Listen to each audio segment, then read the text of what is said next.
Okay, so you've been thinking about it, you're intrigued, you think you want to become an artist, but something's holding you back. We get that all the time. Heck, we felt it ourselves. Super common, you know, what's stopping you? What is making you hesitate? And we thought maybe we'd share just a little bit of our experience as to maybe what some of those things were and what we hear from other artists and other customers as well. And I think a lot of people are nervous about what others are going to think. If they start a company like this, or if they start promoting a product, are they going to be too salesy and pushing this product on people? And we feel we don't operate that way for sure at all. I think what you say, I think that's the biggest thing that we hear. I feel like maybe that's one of the biggest things I thought about when I started. I can't sell things to people.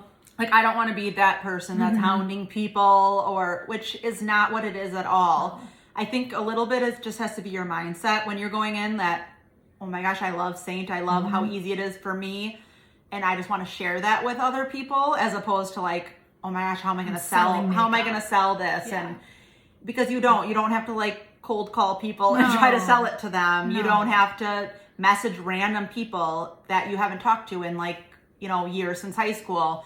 None of that. So I think kind of getting past that mindset. Absolutely. It's all about just being yourself. That is the best way to approach this, and be yourself, and you just want to share. I think that's how we feel about it. For sure. Yeah. And, being worried about what others think, that's obviously not something that can be fixed immediately, but I think this helps you to get past that a little. I'm definitely somebody who's worried about what other people think, and I definitely try. I think you just start, as you get with Seint and realize how confident so many people are and just how awesome the product is and sharing it, you kind of start to just let that go to the wayside a little bit. Like, it kind of doesn't matter what Betty from high school thinks of you doing your makeup. It really doesn't. So she can watch it, she cannot watch it. So I think that has helped me totally. Like, now I just do my thing and whatever. I really could care less if somebody thinks it's silly or weird. Yeah, I mean, honestly, I think it's probably turned into like a really good thing as far as just personal development and confidence. And I mean, my gosh, if you told me 6 months ago I'd be sitting on camera talking about this and feeling normal, I would have laughed. I mean, so you just grow as a person, and you learn not to sweat the small stuff, I feel like. For sure. What else? I feel like people are also very worried about the time commitment. I was. Which the time commitment is whatever time you have. So you're not required to do a certain amount and do it at a certain time. So or at a certain pace. Yeah. You just fit it in where you can throughout your day. I mean, we're all busy. Everyone's got different things going on. I mean, you kind of just work it into your day. We say that a lot. That's a phrase we use a lot. You find the pockets of your day and you work it in. We've got ways to help you kind of manage and streamline that sort of thing, as far as like scheduling your posts and just keeping organized. But it's really however much you want to do or how little you want to do. For sure. And we were just talking about this before the video, like picking up the kids for school in the line.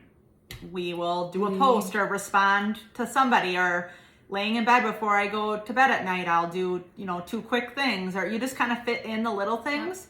And we have learned a lot from each other, from other artists that have shared their tips and tricks on how they get stuff done. Yep. We have artists that literally work full time, have 4 kids, are single moms, literally every, would you say? Every walk of life. Stay-at-home moms, little babies. Yeah, college students. College students. I mean, we literally have everything, and everybody shares what works for them, the way that they do things, the way they organize their time. And you can take bits and pieces from everybody's, ideas and tips and figure out what works the best for you, which is really neat, because you don't have to be sitting with a 3-hour window where you can work your Seint business with, no distractions. Yeah, and there's no judgment. I mean, just because I do however many hours a week doesn't mean that's what you have to do. And I mean, nobody cares. You work it. That's the beauty of it. You work it however you want. You're the boss. Yeah. You can do your videos with your kids literally running behind you and asking you for lunch, and that's fine too, because it's just the reality. I think the best thing here is it's just reality. Yep. We're just sharing the product. It doesn't have to be fancy or no, and that's just it. It doesn't have to be fancy. Some people are really good at, making videos and reels and Instagram stories, and that is terrifying to me. I'm learning, but I'm not there. But again, you don't have to be super fancy to get it out there. Yeah. And you don't have to do TikTok. You don't have to do Instagram. You can. You can do some of it down the line. Yeah. You can do the bare minimum on social media. You don't have to be a social media guru of knowing how to do everything. None of that. Your business can still work on one platform. Yep. You don't have to get into all the other stuff if you don't want to. But if you do and you want to learn, then there's, trust me, a million girls who will teach you. Yeah, they will show you the way. The TikTok way, which